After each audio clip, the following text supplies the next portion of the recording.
Welcome in. Thanks for being here for another great week of Retirement Redefined, along with Brad Gotto of Fiat Wealth Management. He is the founder and CEO of the company. I am Bill Seller, and we get together every week to talk about retirement, how to get you to it, how to get you through it, and some other things in between that I always like to surprise Brad with. We'll see what we can come up with this week. How are you, man? I'm doing well. Good. How are you? I'm doing well, thank you. Settling into summer and all that good stuff that comes along with that. Here are our few months of good weather, right? Yeah, we're fully settled in. I've actually been able to be on the lake once or twice. I've been to 20, probably pushing 30 baseball games already.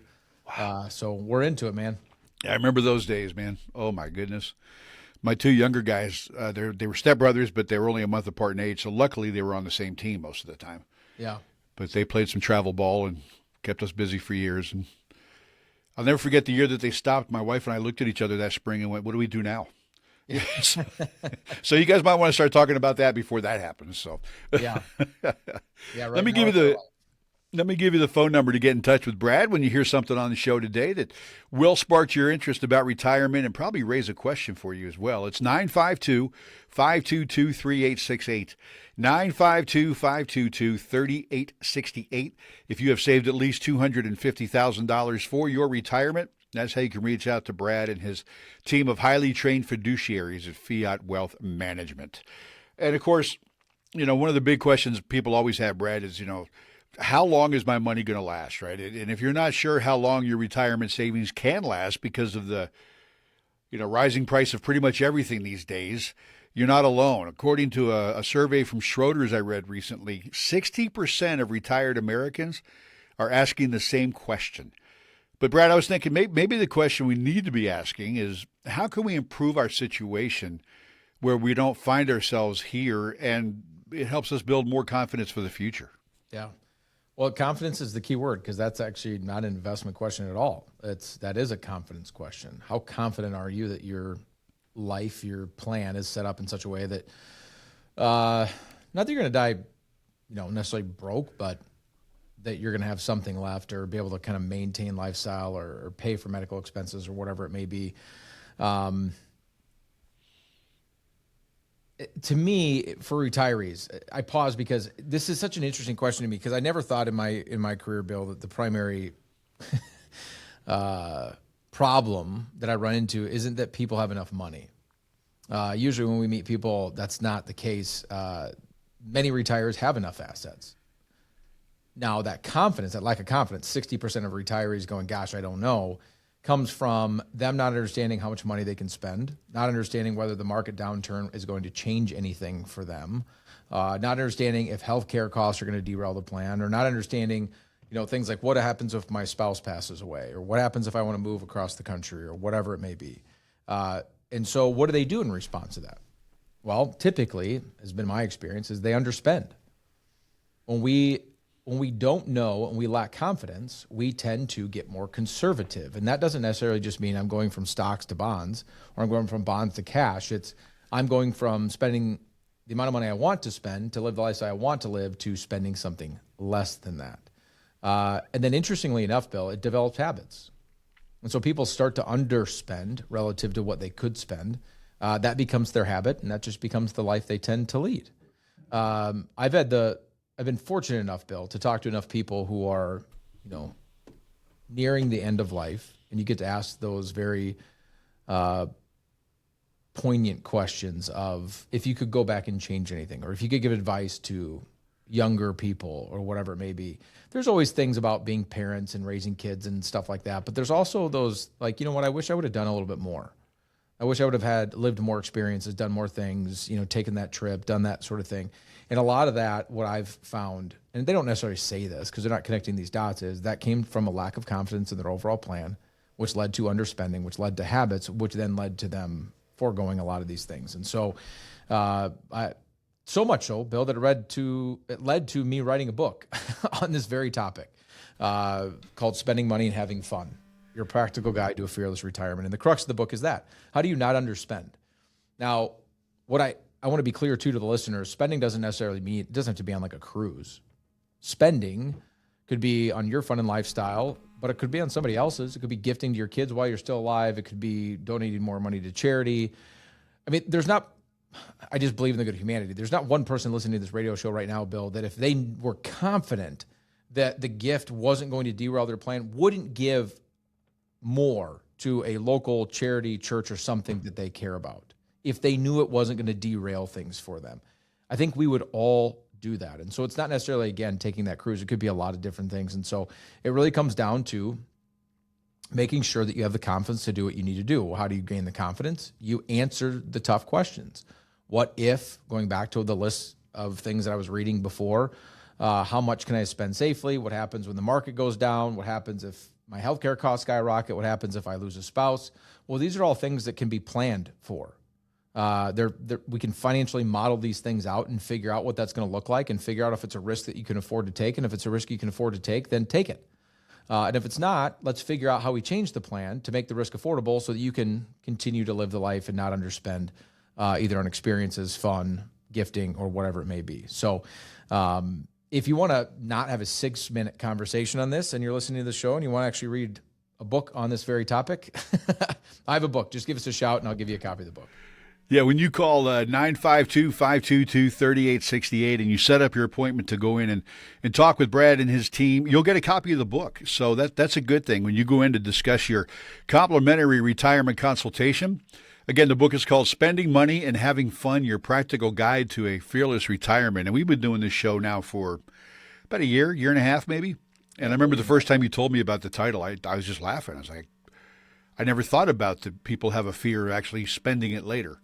And that I think, again, getting back to the question we asked about confidence, that helps you do that. So, again, if you have saved at least $250,000 for your retirement and would like to get in touch with Brad and his team for that complimentary retirement consultation, give them a call, 952-522-3868. We got folks waiting right now to get you on that calendar. So go ahead and make the call and get ready for retirement because it's coming.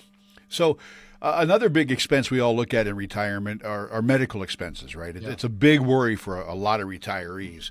So let's continue that conversation of confidence again, where, being ready for Medicare, because, it's falling short of coverage that they need a lot of times, right? So once we kind of know what Medicare does and doesn't cover, how do we fill in those gaps? Yeah, well, first of all, it's important to understand with Medicare, healthcare is your second largest expense in retirement. So this is a big conversation, only to be trumped by taxes. And I didn't mean to do a play on words there. I just meant like taxes are. Excuse me, but isn't it really funny now that we've taken a perfectly normal word and we have to explain ourselves? Yeah, well, it carries a lot of connotations now. Yeah, I know. So healthcare, this is a really good question. And Medicare, unfortunately, there's positives to it, right? But anytime you have anything that's done at a federal level, it's really hard to understand because it's trying to cover millions and millions of people. And I can't hardly create rules in my house for my 2 boys that make sense for 2 individuals. Sometimes you have to regulate to the lowest common denominator. You have one kid that makes bad decisions. And so you make house rules based on that. And it's adversely affecting the one kid that's choosing to follow the rules and be good. And then you do this for millions and millions of people, and you end up with a healthcare system that unfortunately is quite confusing, convoluted, complicated, whatever word you want to use. And so there's some big misconceptions with Medicare, one of which is once I get to Medicare age, which is age 65, it's free. Well, that's not true. There's 3 major components to Medicare, Part A, Part B, and Part D. Part A, you've been paying for your entire life. And so the premiums for that do finally stop when you get to age 65. And you file for Medicare and you're retired. But Part B and Part D, you have to continue to pay premiums for. So that we do have to pay for it. But that's not even the biggest problem because the premiums, they're there, but they're not egregious relative to you going out to the private markets and buying your own health care. But where people really make mistakes is they just assume that Medicare covers everything.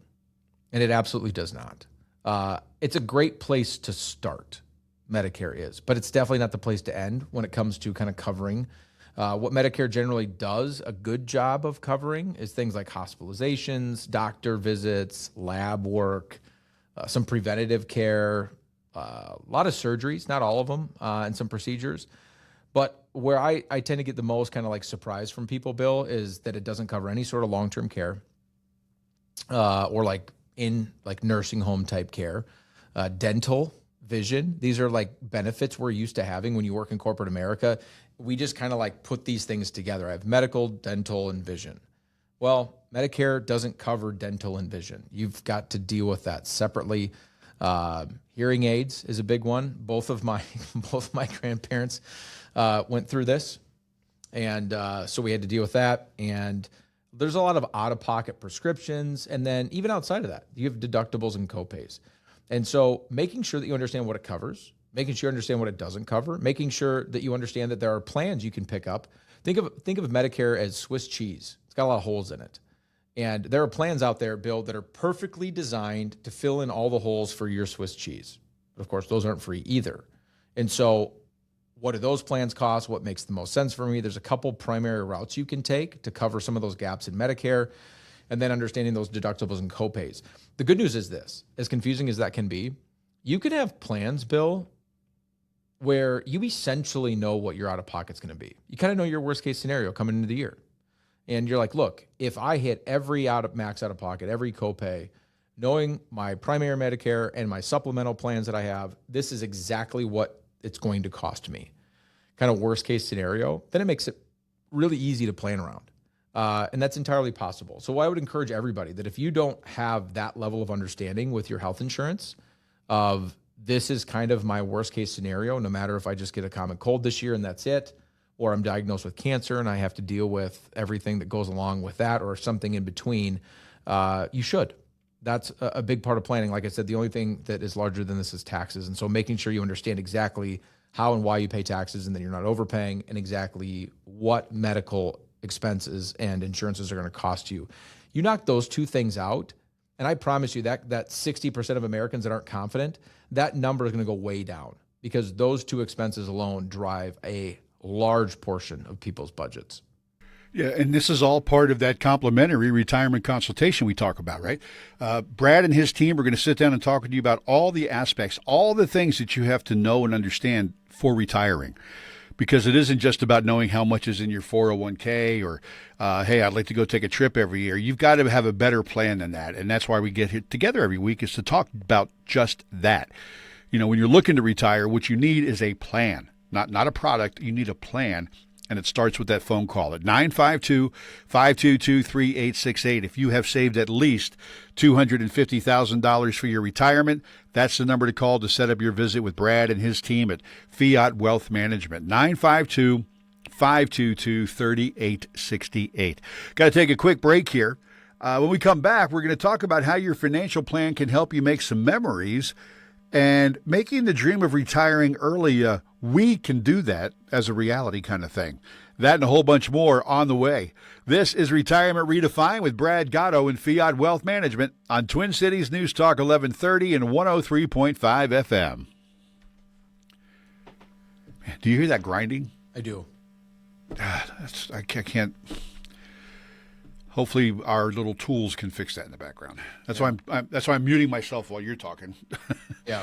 So, death.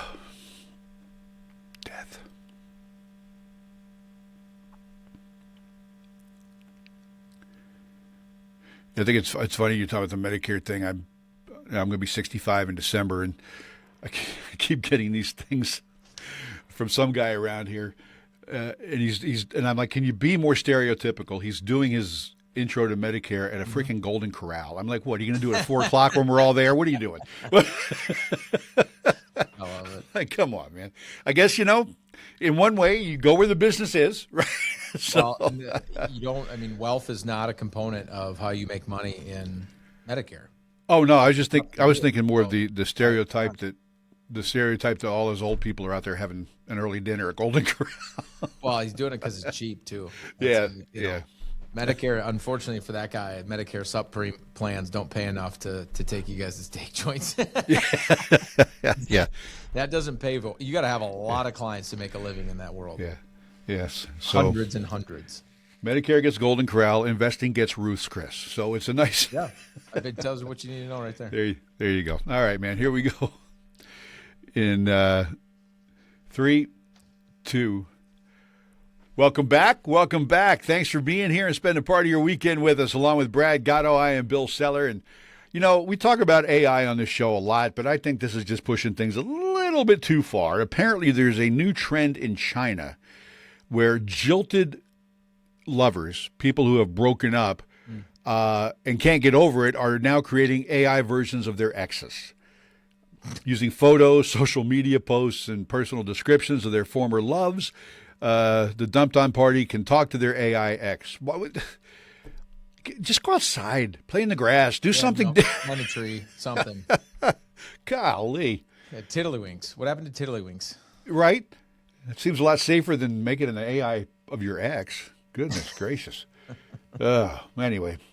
Got a pop quiz for you, Brad. I bet it's been a while since you had one of these. The topic is Social Security. The question is, what will happen to your benefits when the Social Security Trust Fund is no longer able to pay those full benefits? Yeah. Well, ARP just did a survey. 64% of the people got the answer wrong. I wanted you to talk more about this.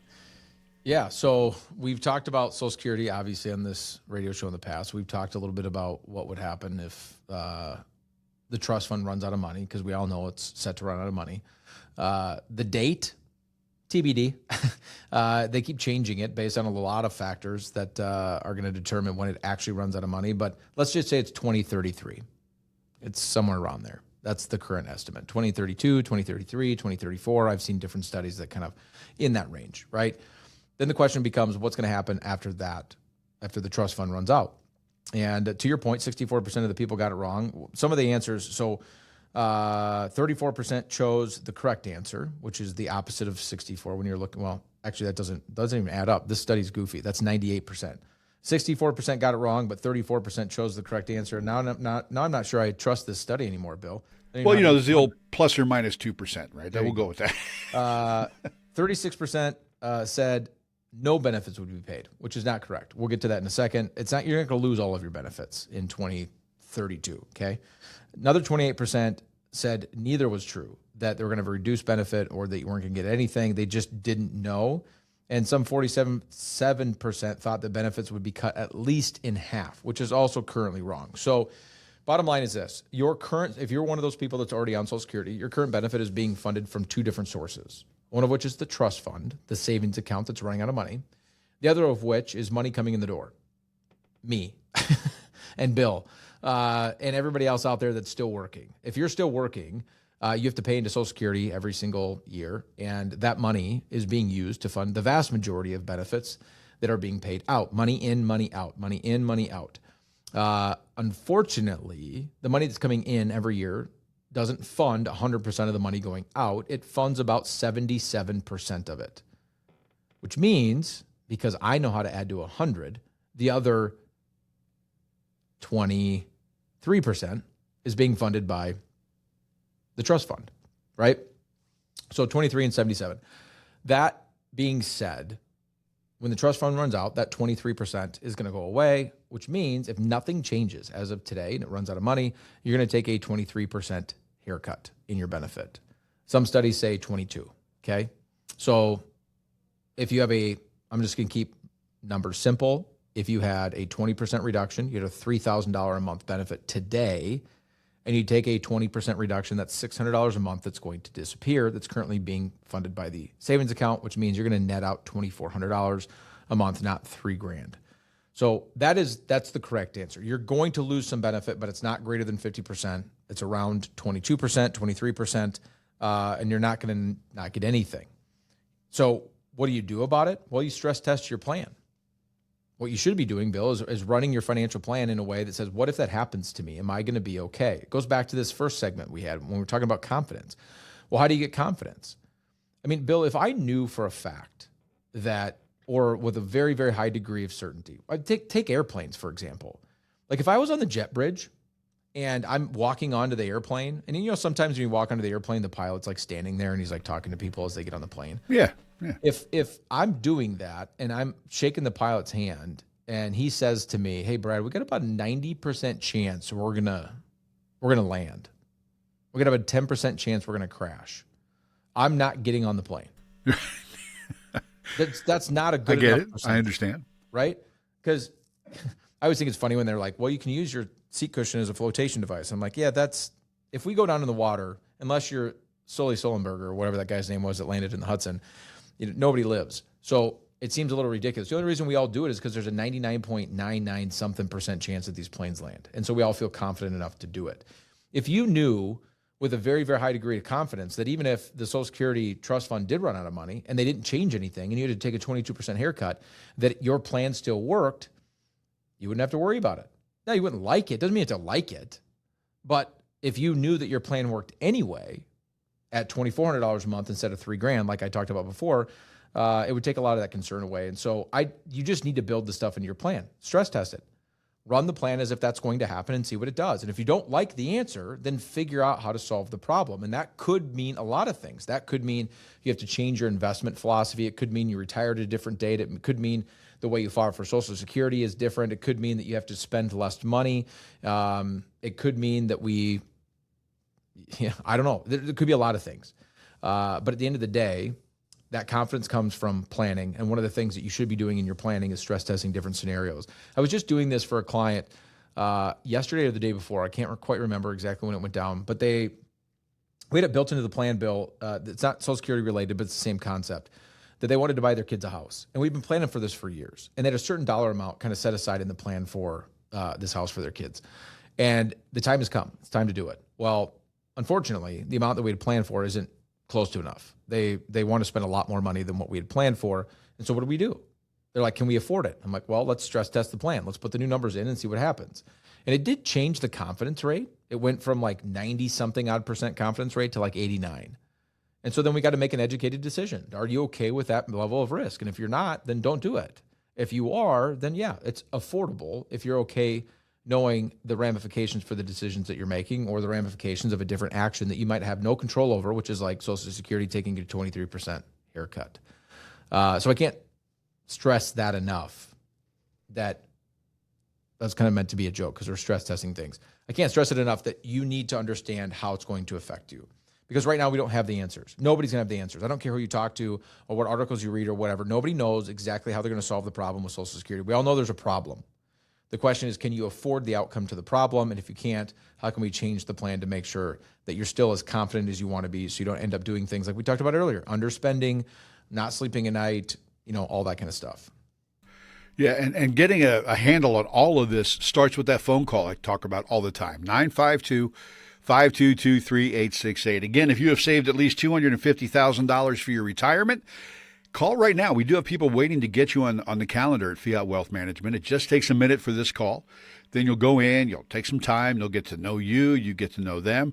And as you're talking about everything with that complimentary retirement consultation, you're going to find out what it is that you are going to be able to do in retirement while still facing the things that we have to do in retirement. And trust me, the more I do this show, the longer that list gets. So understanding all this stuff that's coming after the money you've worked so hard for is going to put you in a better place. 952-522-3868 is how you set up that visit with Brad and his team at Fiat Wealth Management. So I want to ask you this, because I know everybody that you see, you've been doing this for a long time. What happens when folks come in and as partners, they're not on the same page about paying down debt and saving for retirement? I've heard this argument before between couples I know. One wants to pay it off. The other one's like, no, I don't want to pay it off. I want to buy an RV. No, not. Have you ever had to mediate that kind of thing? And how does that go? Yeah. We're marriage counselors. Is that what you're asking? Well, kind of. Well, we kind of are. It's the joke here all the time is we should replace the chairs with Chase lounges because we're doing a ton of therapy inside of these walls. So it happens all the time. And generally speaking, I'm painting with a broad brush, and I realize that, when you do that, you're running the risk of having situations that this is not true. But generally speaking, usually one spouse, and I'll leave it up to the listener to kind of put whatever spouse they want in what box here. I'm not going to say it. One spouse is more logic-based in the way that they choose to make decisions, numbers-based, and one is more feelings-based. And so logic, as an example, may tell you to pay off the debt that you have because the rates that you're paying and whatever it may be, it's not a tax write-off, it's not like a mortgage or something like that, that your money is best spent there. But the emotional side may from the other spouse may make them feel differently. Like, I don't care that we have the debt. There's some other things that I would rather spend the money on. They're going to make me feel good, make me happy, or whatever it may be. And I've also seen it work the opposite way, where logic would say, don't pay off the debt. Leave it. It makes sense to use the money in other places, but then you've got an emotional spouse that's like, you know what, but I just can't sleep at night. I don't like having it. I don't care what the spreadsheet says. I just don't like having debt. I want it off the balance sheet.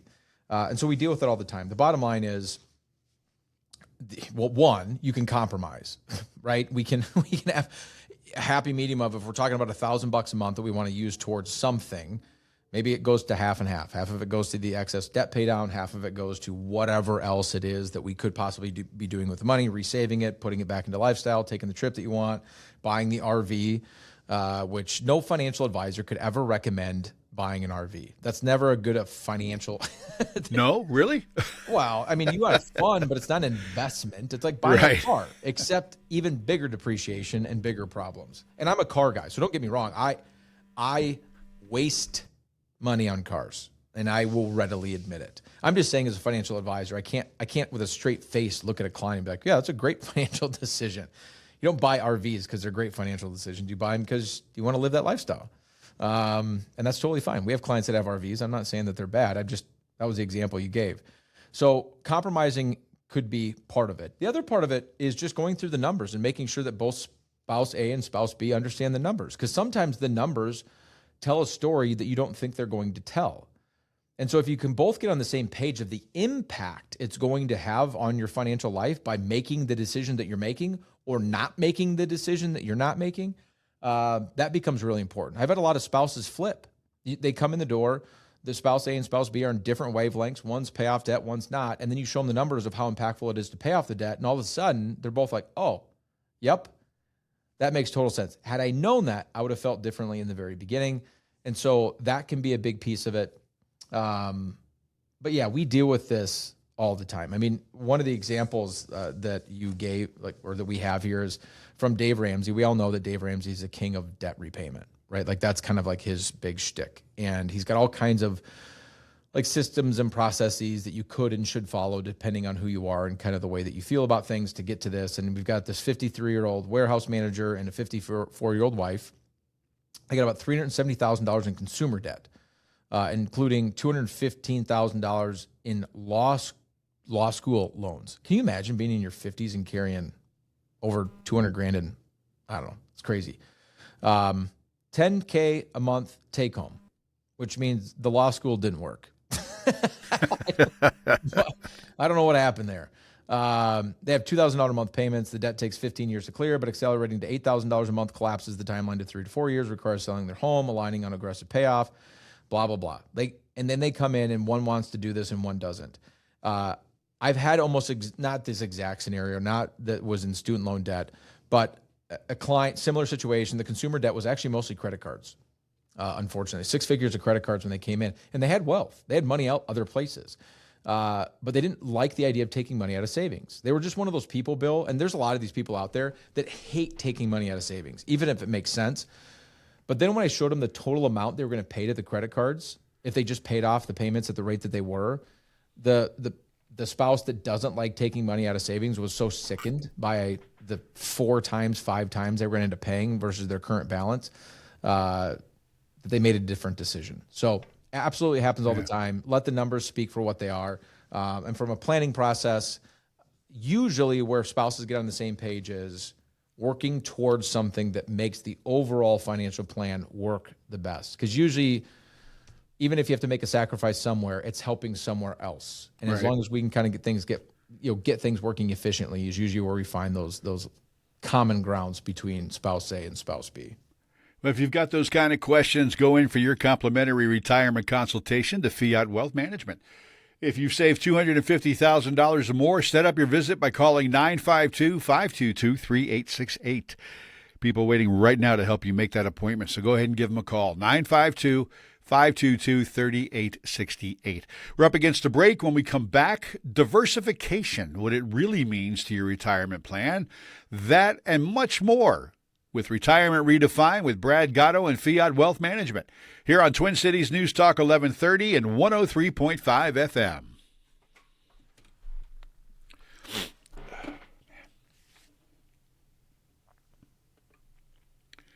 All right. We're just going to get right back into things. I'm not a fan of the next kicker story, so.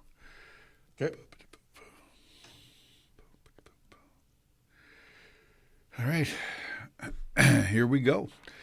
In 3, 2, and we are back, and so glad you have decided to spend a little part of your weekend with us, along with Brad Gotto, CEO and founder of Fiat Wealth Management. I am Bill Seller, and Brad, I just wanted to kind of jump back into things here. A lot of baby boomers are choosing to age in place instead of the traditional downsizing. Some of that has to do, I think, with a lot of us being locked into those COVID rates, right? Those really low interest rates. But what are things that you tell people to consider before making the choice between should I stay or should I go? Which was a great song, by the way. But anyway, go ahead. Well, there's a ton of financial variables there, right? Because in some ways, staying is cheaper.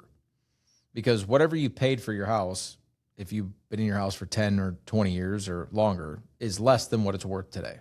So if you were to go rebuy something similar, and let's just be honest, Bill, Americans are not good at decreasing lifestyle.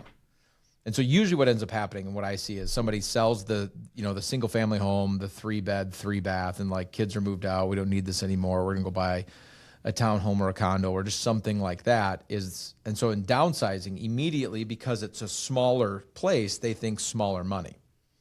But they sell the $500,000 home and then they go buy a $500,000 condo. That's usually what happens. At higher interest rates today, right? Yeah. And I'm not saying I haven't seen it where people sell the $500,000 home and go buy a $250,000 townhome. I've seen it. I'm just telling you it's not normal. And so usually it's cheaper to stay where you're at from that perspective, right? Whatever you bought long ago, maybe it's paid off, or maybe you have a COVID mortgage like you were talking about. And so just cost to carry, so to speak, might be less. So that's something to keep in mind. And if you're going to go into moving, it's not just the cost of the new home, it's the cost of moving. So as an example, right now, Bill, we're actually looking at moving my mom out of the state of Iowa and up to Minnesota so she can be closer to her grandkids. And so I was thinking in my head, I was like, you know what? I got to get a truck rented. I got to get down to Iowa. I got to do all these things. And I was like, yeah, I can't do that. Well, they have these pods you can rent now where they just drop a pod off in your driveway and then you can fill it, and you have a week or two or whatever to fill it. They'll come pick it up and drop it off at the new location. $2,400 for a pod, a 16-foot pod. One pod. Wow. I was like, and I get it's a different state, but it's 5 hours. It's not like we're moving all the way across the country here. So bottom line is moving is expensive. And not only that, but whatever's in your home is probably not perfect for the new home. And so then we make all these excuses of like, well, the furniture doesn't fit, and the couch is a little old, and now I'm going to a newer home. It doesn't really match anymore. So now I need a new couch. Well, the new home doesn't come with blinds. Now I need blinds and window treatments and all this stuff. Long story short, you can end up spending tens of thousands of dollars just on the move itself, to actually move your stuff and then retrofit the new home to be the way that you want it to be. And so it's not just the cost of the purchase. It can also be the cost of the move. That's something to keep in mind. If you're moving into different locations, you really got to look into things above and beyond just the rate of, what you're paying for the place. You got to start looking into things like property taxes, insurance costs, cost of living in that area, things of that nature. You got to be careful with that. But the other thing to keep in mind is there's some long-term care policies out there, Bill, and I think this is a little nuance or niche, but I think it's important. A lot of people are worried that their existing home isn't going to be good for them when they have, when they have limited mobility. We'll just say that. And so they're worried that this house isn't going to work when I can't do stairs anymore, or, I don't have easy access shower and I can't climb over a tub or something to that effect. There's some of the long-term care policies out there, Bill, where the benefit you get, the insurance benefit you get, can be used to retrofit your home. So whether that's something as simple as putting bars up in the bathroom, next to the toilet to help get up, or in the bathtub or something to that effect, to building a ramp on the front of the house, if you become wheelchair bound or whatever it may be. So it's important to understand that, because you might have insurance that helps you retrofit your home, which of course is going to be the cheapest way to keep lifestyle if you in fact do have limited mobility or something to that effect. The opposite argument on the other side of it is, if you move, usually for a lot of retirees, the equity in their existing home might be one of the largest assets you have, but it's kind of tied up. Well, this creates a liquidity event, essentially, for some people where they go from owning, grab that liquidity, and go rent. And so there can be a big financial kind of windfall, at least from a cash perspective or liquidity perspective for that family. And if that's something that's important to you or is needed from a planning perspective, but it could also be going to single level living. It could be, being closer to family or whatever it may be. But a lot of times, and we don't like this as Americans, the cheaper answer is to stay, to not buy something new, to not make a change, to just stay where you're at. But running through all of the obvious financial impacts and then some of these more ancillary ones and kind of getting that full, clear picture, it goes back to the previous segment. Well, how do I make the logical decision on, do I pay off my debt or do I not? Well, just run the numbers. Just make sure you have the full picture and you're not just looking at it from a surface level. Makes sense. Makes sense. Again, if you save $250,000 or more for your retirement, calling Brad and Fiat Wealth Management today is going to be one of the better things you do for your retirement, and getting that plan in place is going to make you feel better. 952-522-3868 is their number. 952-522-3868. So kind of want to circle back to one of the things you were just talking about. You're moving your mom to Minnesota. More and more retirees seem to be doing things like that, right? Trying to decide if they're going to go spend more time with grandkids or if they're already in the area. A lot of folks are spending their savings on experiences with the family. Like you mentioned the cruise earlier, and if you know me, and you do, that always perks up my ears. But, fun cruises with grandkids to large dinners out for the whole family. What is it that you talk to folks about? Is that like one of the buckets that you help them build to have that money available as they roll through retirement? Oh, for sure. Yeah. I mean, to keep it super simple, there's really two buckets for spending. It's the core necessities and the discretionary spending, right? Obviously that fits in the discretionary spending, and that's usually where people's budgets get off and, they run into problems from a financial perspective. It's usually not the core stuff, but you want to be able to spend as much discretionary as you can that makes sense, unless you're trying to die as the richest person in the cemetery. But if that's not your goal and you don't want to underspend, like we talked about in the first segment of our show today, then yeah, we help people do this kind of stuff all the time. One of the biggest misses I see in this, when you talk about discretionary spending and what you want to spend on, because I would say with a bullet, the number one answer we get of how do you want to spend money in retirement on a discretionary level outside of these core expenses is travel. That's the number one answer that we get. Great. Love to build that in, whether it's one trip a year at $5,000 or you're trying to spend 50 grand or 100 grand a year on travel, whatever your number is. We'd love to help you build it in. One of the big mistakes I see when people plan for this is they're like, okay, my core budget's 100 grand a year and I want to spend 100 grand a year on travel. And now I know I'm being extreme to make a point, but then, so they put that into their spreadsheet that they build, but then they put in the 100 grand a year for travel all the way till the time that they die. Well, that's probably not real, right? Bill, let's just be honest. If you retire at 65, you might be able to travel at that clip until 70, 75. But then eventually, one, you start to have been to a lot of places. Two, your body can't take it as much anymore. And three, it's not as fun anymore because some of the nuance of it has worn off and the newness of it. And a lot of the reasons we want to do a lot of these things is because we couldn't do them before. And now that you can do them, it kind of, the shininess of it wears off a little bit. And so we've all heard these phrases, because I'm not the first guy or the second guy to use these, is the go-go years, the slow-go years, and the no-go years. And so building a financial plan that's cognizant of that. You're probably going to do a lot more discretionary spending from 65 to 75 than you are from 75 to 85, and even less after age 85. And so putting that in a way that recognizes that might surprise you and say, oh, actually, if I decrease spending on some of this discretionary stuff later in life, I can take that extra trip at age 68. Because I'm probably not going to be taking 4 trips a year at 78. And if I am, they're probably not as long and, not as drawn out as they were when I was a little bit younger, a little more spry, if you will. And so understanding that a lot of these discretionary expenses have seasons to them, or time frames in your life, or like grandkids. Well, I hate to tell grandparents this, but once your grandkids get a little older, the idea of calling your 19-year-old grandson and saying, hey, want to go on a cruise with grandma and grandpa? Maybe not. probably not, You talk about the shine wearing off, right? Yeah, exactly. So, kind of building in the seasonality of these discretionary expenses can bring about a lot of surprise for people, and it becomes really important to making sure that you get to spend the money you want to spend when you want to spend it.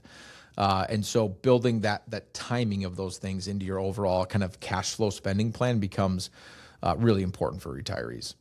Yeah, and having a picture for all of this is what helps, I think, just make you feel better about where you're headed in retirement. And it all starts with that complimentary retirement consultation. The number again is 952-522-3868.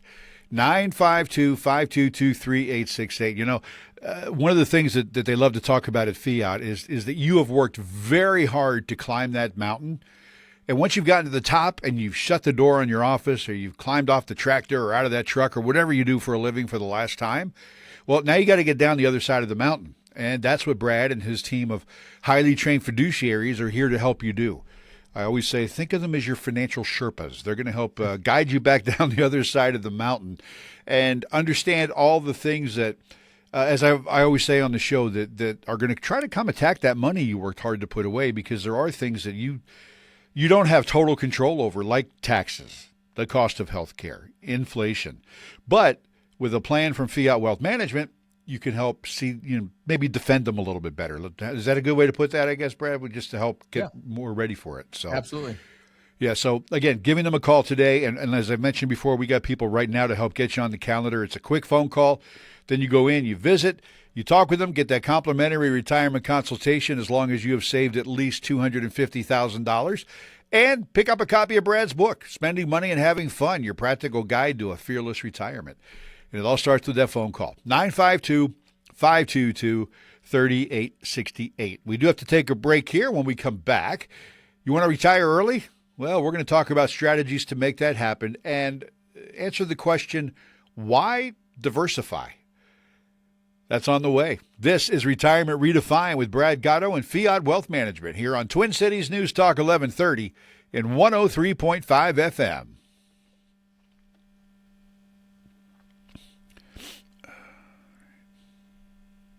God, my computer's killing me.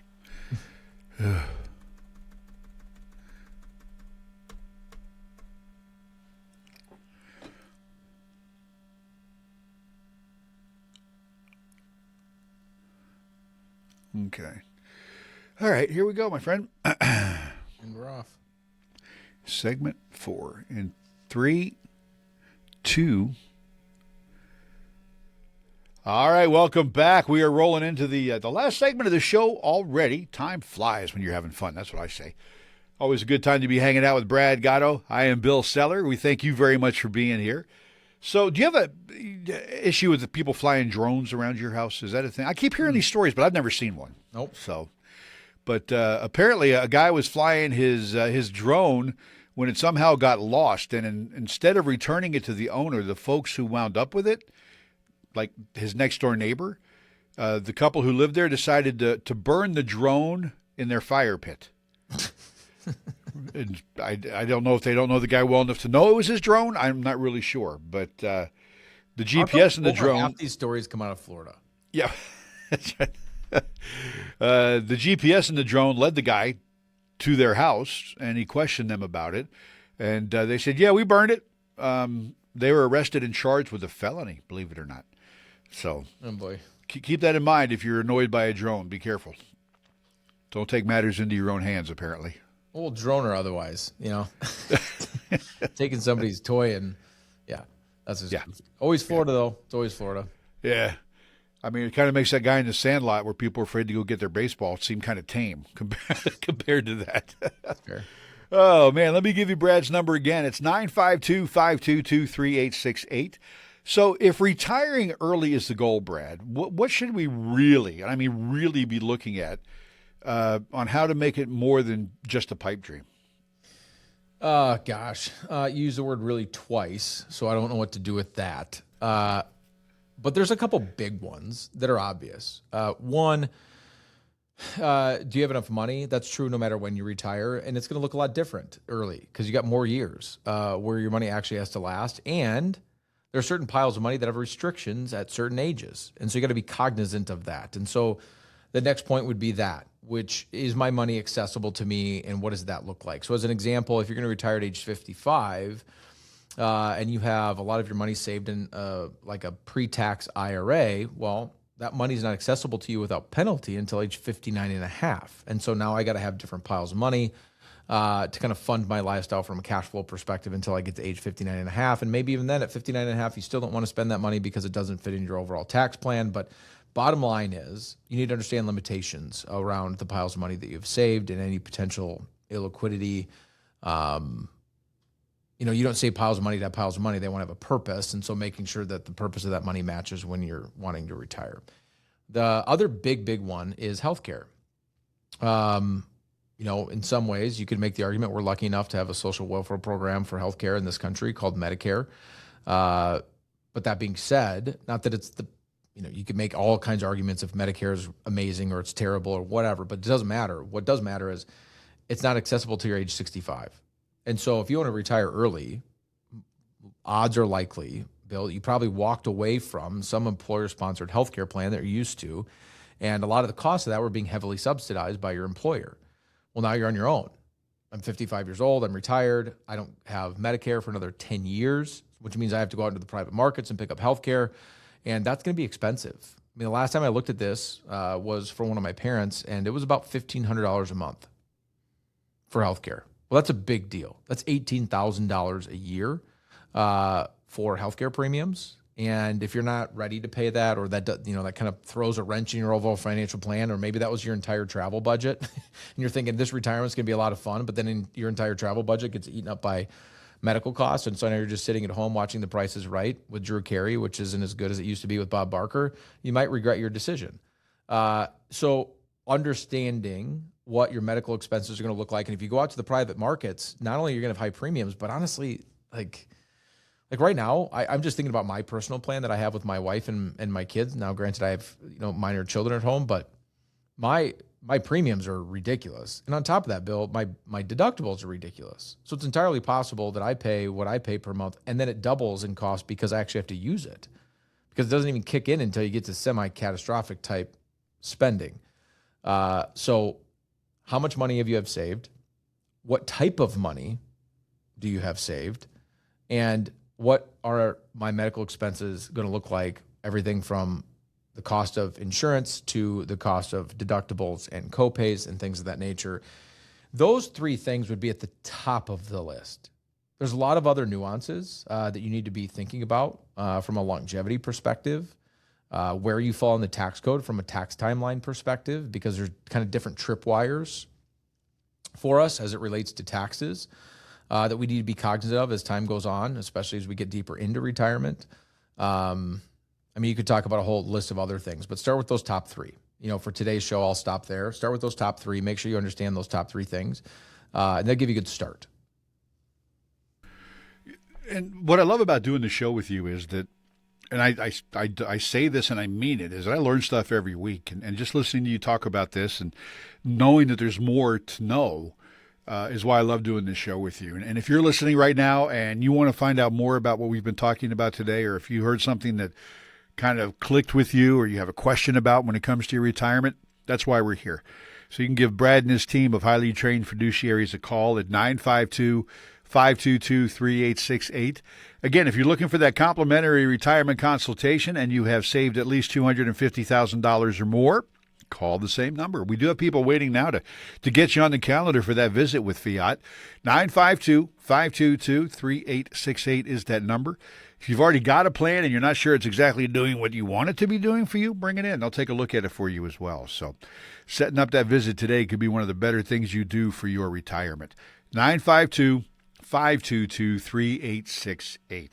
So before we get out of here, I wanted to bring this up. We asked you a question about diversification. I read something the other day that Ford, no longer just making cars and trucks, they have recently announced the opening of Ford Energy, which is a subsidiary that's going to be offering battery energy for things like data centers, which, boy, if those become a hot topic, the data center thing, that's a whole different show for a different time.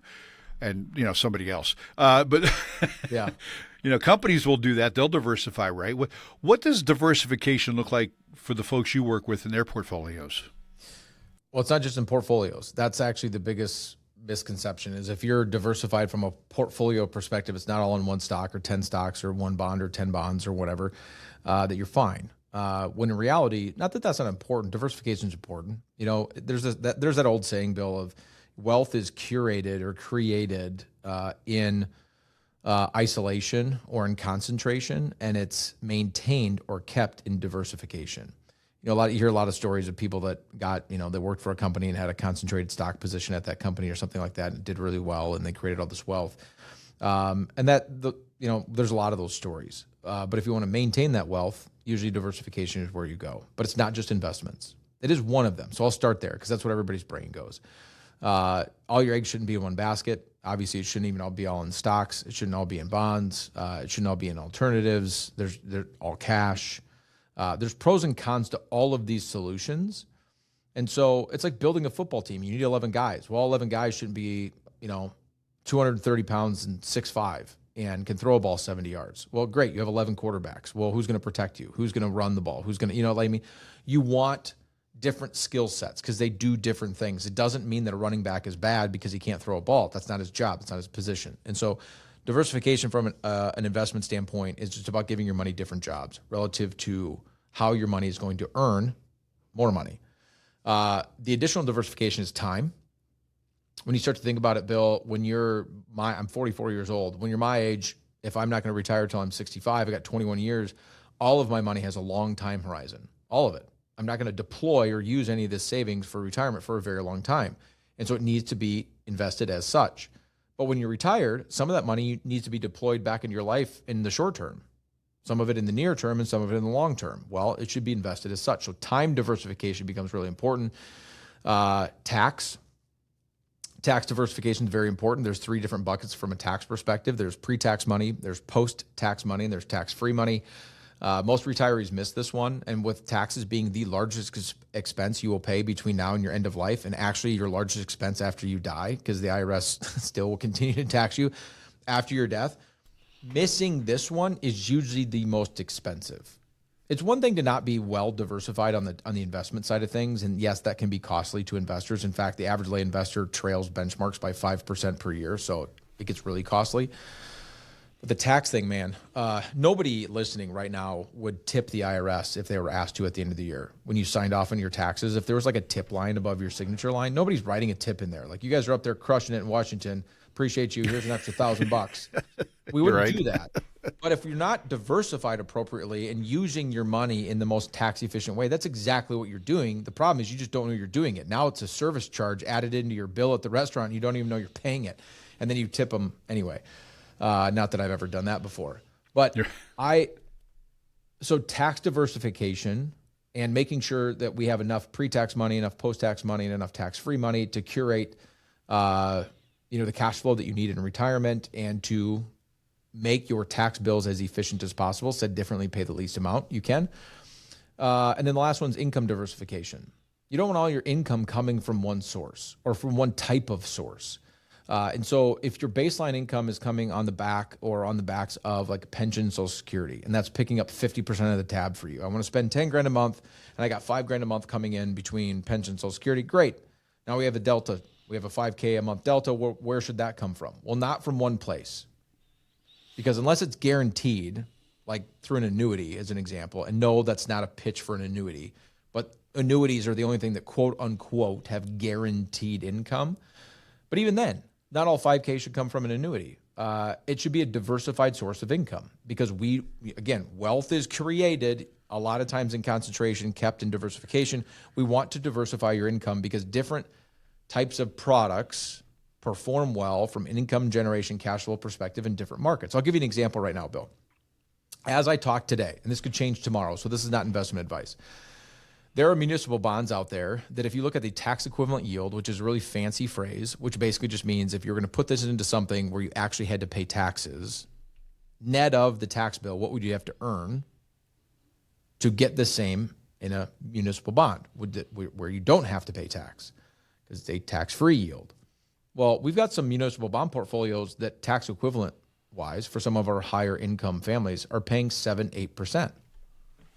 Well, that's income generating. Those are coupons. Yeah. That's like getting a payment every month that equates to over a year 7 to 8%. It doesn't actually pay 7 to 8, but it pays less than that. But you don't have to pay tax on it. So you'd have to earn 7 to 8 in a taxable type income to net the same you would in a municipal bond. Well, right now that's amazing, but 5 years from now they might not pay that anymore. They might only be paying 3 or 4. Well, then now it's not good at income generating vehicle anymore, and doesn't belong in my diversification stack of income. So because there's different factors that affect cash flow and income from these different vehicles, you want to be diversified. So tax diversification, income diversification, investment diversification, time diversification. Those things add the confidence that we talked going. Now I'm clapping all the way back to our first segment. You want to be confident? Be diversified, but don't just be diversified from an investment standpoint. Stress test the plan, diversify those 4 different areas, and you're going to feel really good. I promise. A lot better than you do today if you don't have that done already. 952-522-3868. That's the number to reach out to Brad and his team of highly trained fiduciaries at Fiat Wealth Management. 952-522-3868.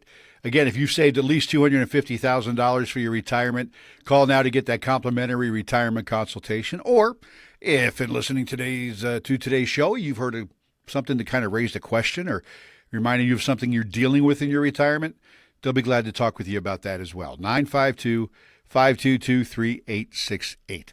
And with that, my friend, as always, the show goes by way too fast. They're waving at me. They're actually asking me to leave. So we got to go, and I will talk to you again next week. Yep, great to talk to you as always, Bill. Thanks for listening, everybody. This is Retirement Redefined with Brad Gotto and Fiat Wealth Management on Twin Cities News Talk 1130 and 103.5 FM.